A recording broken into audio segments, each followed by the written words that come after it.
Hi, badass business owners. All right, we are in this middle of December. So if you're listening to this in real time, and if you're listening to the future, even though I'm going to talk about end of the year, please pay attention because you can do this any time of the year. Part of what you should have done already is set your goals for next year. But I'm a realist. I know there's a bunch of you that have not done this yet.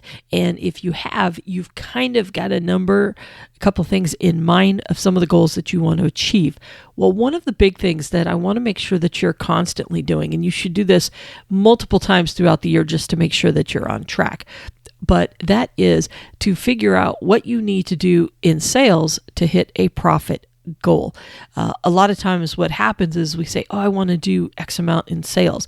I want to hit 200,000 in sales. I want to hit 100,000 in sales, whatever that number is. But ultimately, like we've said, sales is one thing, profits are another. Profits are what you pay yourself, okay? Between the fair wage you pay yourself in the business, the profits is what you make as an owner on top of being that employee, if you will, inside of your business.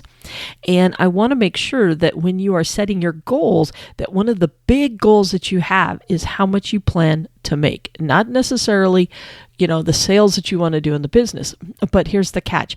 You kind of have to know what your sales goal is in order to hit your profit goals. So even if you're talking about a big box retailer or any other big corporation, when they say they're trying to hit 1 billion in sales or $500,000 in sales, or whatever it is, trust me, they have worked this backwards to determine what the profit is that they want to hit. So what they've done is they've started with the profit and then worked their way towards the sales so they know exactly what it is that they need to do in order to hit the goal that they have. So I want to make sure that you are doing the exact same thing, that you have a profit goal in mind.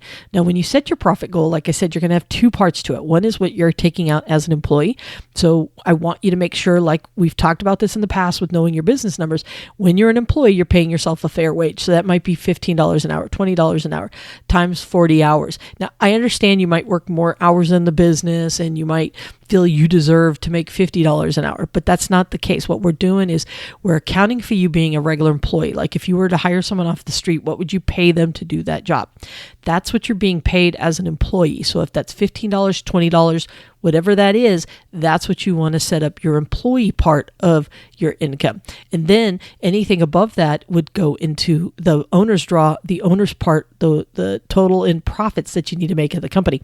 So for example, let's just say $15 an hour times 40 hours, that's $600 weekly.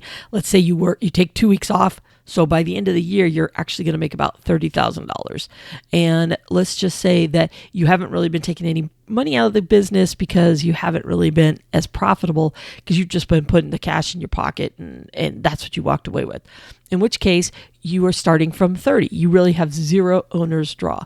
But let's say you run a decent business and at the end of the year, you end up taking out an additional $10,000 in owner's draw. So in which case you made $40,000 last year.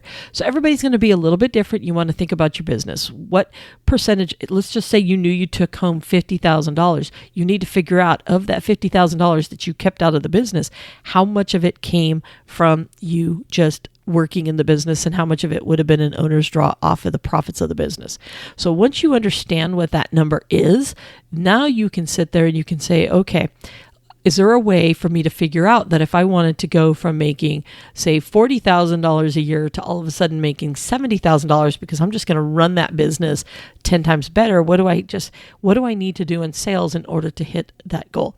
As you know, I'm really big on helping you guys get to $100,000. Now, and I know some of you can't go from 30 to 100, but you could go from 30, 40 to say 70, and then from 70 to 100 the following year. It's all about making the progression that you need to make. So let's figure out first what you need to do to hit the first milestone that you've set for yourself. So if you're making $40,000 and your goal is to get to $70,000, you have to ask yourself, well, how much do I need to do in sales to hit that? Now, one caveat, remember, there's two different types of things that you do with your profits in your business. One is you take an owner's draw for yourself, and then there's money you leave in the business to help grow the business, retained earnings. So you might say, hey, I want to take $70,000 out for myself, but I know I also need to have $5,000 for rainy day inside of my business at all given times. So which means you really need to make a profit of $75,000. Now, hopefully I haven't lost you. You know I hate doing math and numbers on a podcast, so I actually have a video that I've put together over on YouTube to help with this as well. Now, the next step that you need to do is you need to try to figure out what you need to do in sales, right? So the quickest, and I'm just going to tell you the quickest way. There is a better way to do this, which is using your profit and loss statement and using your profit margin at the bottom and then using the portion of your COGS that you pay yourself. But we're just going to do the down and dirty quick way of doing this. Take the money that you took out of the business, whether as an employee or as a owner's draw, and then your retained earnings that you want to get. So that you took for the year. So let's say you add all of that up. So we'll just go back to one of the examples earlier. You had $30,000 that you paid yourself as an employee and you took out that additional 10. Remember that? And you took out $40,000 from the business. Well, what you need to do next is say, all right, how much did you do in sales during that same time frame? So let's just say during the time frame that you paid yourself this $40,000, your business did $160,000 in sales. Well, what you're going to do now is you're going to take the $40,000 that you paid yourself and divide it by the total sales that you did. So when you take the 40,000 divided by the 160,000, it's going to come out to 0.25 or 25%, which means that out of all of your sales, you personally, based off of the two types of ways you pay yourself, you took out 25% for yourself. So now that you're setting a goal for next year, we're going to do the down and dirty, what you need to try to do in sales to hit your new goal. Because now we said we want to try to get to $70,000, but we also know we want to try to have some retained earnings of $5,000. So we need a total of $75,000 we want to try to get out of the business. Well, now we're going to take that 25% that we know we typically end up keeping for ourselves, assuming everything else is going to stay the same, which is not the case because you're going to run a better business. You're going to put some things in place. You're going to try to have a better mix. So we're not going to get hung up on all of the pieces to the sales. We're just going to try to get a down and dirty what we need to approximately do in sales to hit this goal that we have. So we're going to take the $75,000 and divide it by the 25%, or you can divide it by the 0.25. Either way, it works out the same thing. And we find out we have to do $300,000 in sales. Now that's a big jump going from $160,000 up to $300,000. So you definitely need to have a plan in place and be able to do that. And that's why I put together the 8 steps to help get you to the profits that you need to do. And one piece of it is sales. But like I said, you may find that if you get more efficient and you reduce your costs, you may only have to do $250, maybe $280. But right now we're just looking for a rough estimate that if nothing was to change, what did you have to do in sales? So now that could be very overwhelming and you're like, oh my God, there's no way I can double my business because I can't work more hours. Ding, ding, ding, ding, ding. Now you just hit on something. Here's the thing. In order for you to grow your profits, it's not about you working more hours because there's only so many hours in the day. You have to work smarter, not harder.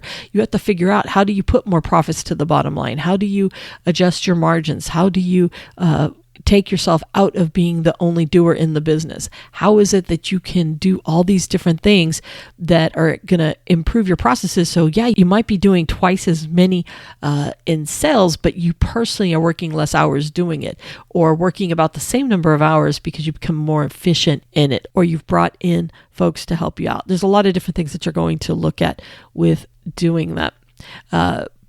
Because at the end of the day, you're still going to pay yourself that same $15 times the 40 hours. So the $30,000 that you were paying yourself as an employee isn't going to change. In order for you to get to the 70, that means you need to grow the profits from 10,000 up to 40,000. Does that make sense? Now, I know, like I said, numbers are overwhelming, especially on a podcast. But my main thing is I want to get in your head. I want your gears to start going. One of the main reasons why I put that ebook together is to help walk you through the different steps. Because the second step is actually doing what we're doing right now, is figuring out what you need to do in sales. Because now you've got to say, okay, what sales do I need to brainstorm? How am I going to get there? How am I going to double my sales? What am I going to change? You know what? It might be that you do, 10 jobs at $100 right now, but you can say, okay, how can I find out how to do 10 jobs at $300 versus what I'm doing today? It might change the mix that you do. It might be the type of business that you chase. A lot of times when you're doing monthlies, for example, they might be $50, $60 a month that you get paid, but there's services that you can do that are going to get you $100, $200. So you're going to look at your business differently. That's a big chunk of what all of this is all about. And that's what we want to try to get you to.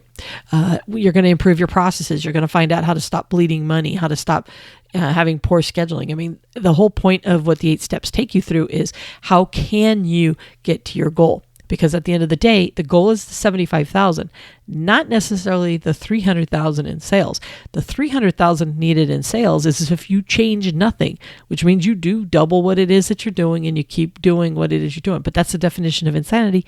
That's not what we're going to do here. What we're going to do is we're going to try to run a more efficient business.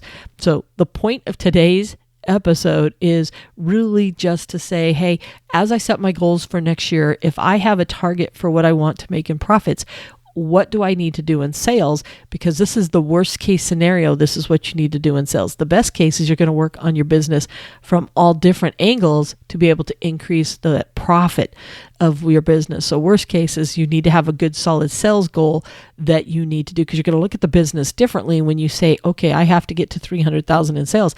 I can't keep doing business the way I'm doing it because I'll never hit that target. What am I going to change? What am I going to tweak? What add-on items am I going to add to my business?